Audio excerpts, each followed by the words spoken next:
Eu sou um filho de Siderópolis. Eu nasci em Siderópolis em 1952. Sou o segundo filho da família de 10 irmãos. O meu pai, Francisco Gomes Baltazar, ele era natural de Torres, no Rio Grande do Sul.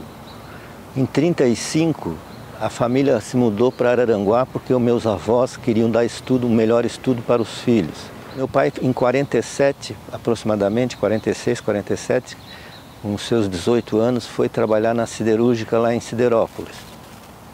E começou a trabalhar no setor administrativo. E conheceu uma das moças que trabalhavam lá também, que era uma secretária, a Elodie Martins de Souza, que veio a ser minha mãe. Eles se conheceram no ambiente de trabalho e continuaram o trabalho fora de casa, fora da CSN também, casando e tendo 10 filhos. É uma curiosidade isso, que já me chamou a atenção, como as famílias que não eram agricultores, normalmente grandes famílias com muitos filhos, é para a agricultura, para a criação do gado, de tudo que se planta. Mas lá não, é que era uma vida tranquila, o salário era relativamente bom para a realidade da época, de forma que até inclusive com os 10 filhos, o meu pai praticamente pagou estudos para todos eles em colégios particulares de Criciúma. A CSN sempre se preocupou também com o lazer dos seus funcionários. Tanto que no Rio Fiorita, que era onde existe até hoje o prédio da sede da CSN, lá tinha o Recreio do Trabalhador, que funcionava também como cinema. Me lembro de ter assistido alguns bons filmes de Tarzan, junto com o pai e 2 dos meus irmãos mais novos.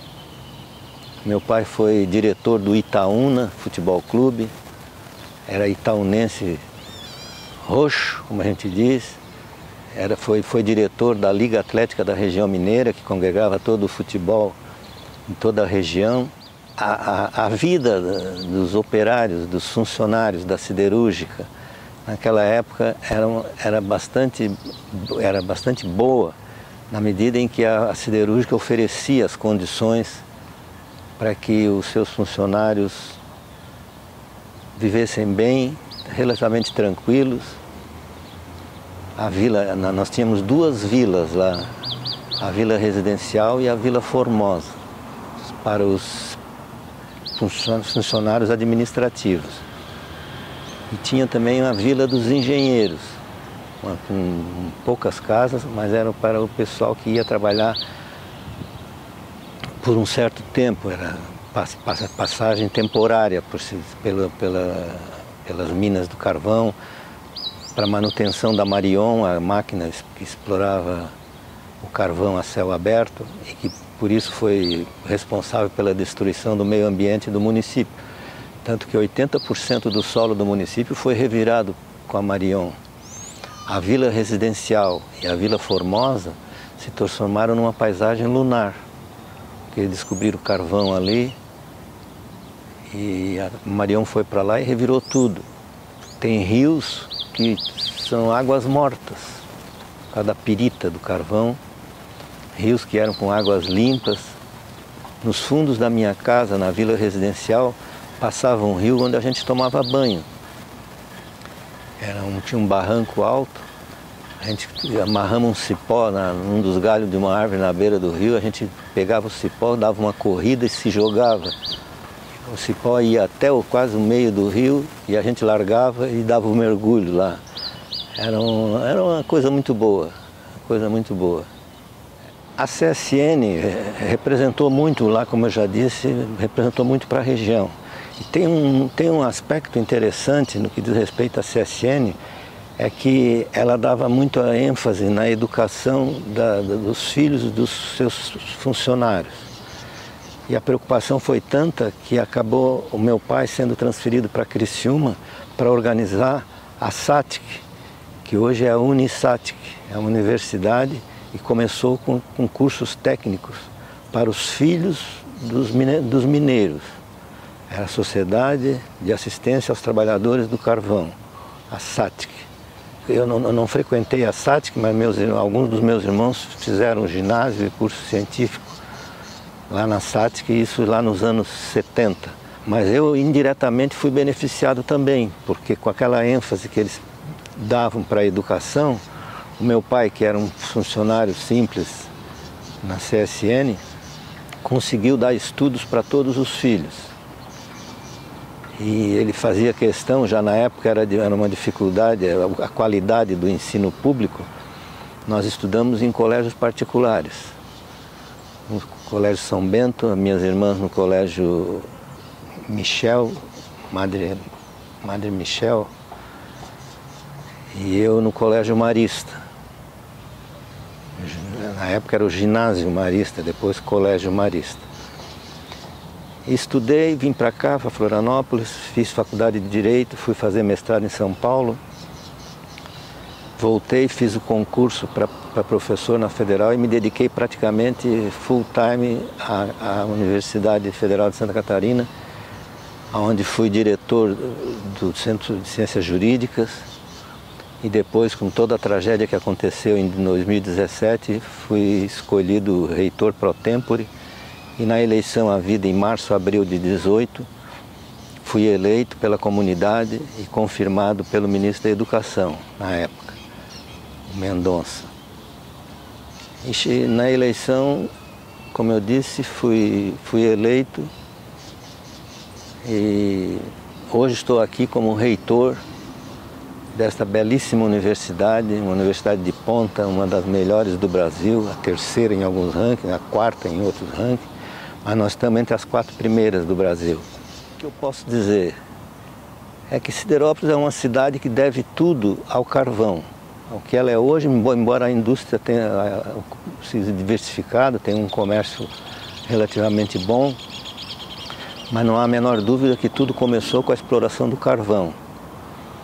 Inclusive com o aspecto da destruição ambiental que houve com a chegada da máquina Marion, que era um foco turístico.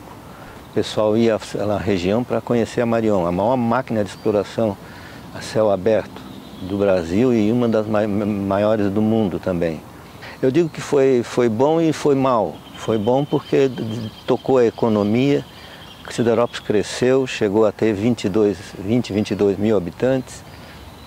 E depois, com a queda no preço do carvão e a política determinada pelo governo Collor contra o carvão catarinense, aí muita gente foi embora. Siderópolis hoje deve ter em torno de 12, 13 mil habitantes, porque muita gente saiu. Aqui em Florianópolis tem até uma associação de amigos de Siderópolis. Tantos são os sideropolitanos que vieram para cá. Joinville tem muita gente também de Siderópolis, Blumenau. Enfim, hoje Siderópolis é um polo comercial e mesmo industrial, com algumas poucas, mas boas indústrias, graças ao trabalho de um ex-prefeito, o Alemão. Então, ele diversificou, criou um pequeno polo industrial lá na região, na cidade, e isso foi muito bom, porque tirou a dependência do carvão. Eu penso que a gente tem que ter orgulho do lugar onde a gente nasce. E eu me orgulho muito de ser nascido em Siderópolis. Ainda tenho meus parentes lá, meus primos, tios e tias. Não vamos nunca renegar a terra que a gente nasce. Siderópolis tem muitas famílias de sobrenome italiano, que são os descendentes daquela primeira leva de 130 anos atrás. Mas também já diversificou lá também, porque nós temos lá muitos brasileiros natos, genuínos, sem sobrenome italiano. A cidade, embora pequena, vale a pena conhecer, porque tem seus pontos turísticos também. E é uma satisfação grande dar um depoimento como esse, de um filho de Siderópolis, que passa por Criciúma. Morei 10 anos em Criciúma até os meus 17 anos. E depois vim para Florianópolis, já estou aqui há 50 anos. Há 51 anos desde que fiz vestibular, passei, fiz 5 anos de faculdade, depois fiz o mestrado, fui fazer o doutorado em Bruxelas, na Bélgica, concluí o doutorado em 93 e estou aqui agora, não estou lecionando nesse período porque estou na reitoria, mas é um orgulho dizer que sou de Siderópolis, vivi um tempo em Criciúma, dos 7 aos 17 anos, e depois praticamente 50 anos de Florianópolis. Aí eu acho que eu já sou mais manezinho do que sideropolitano.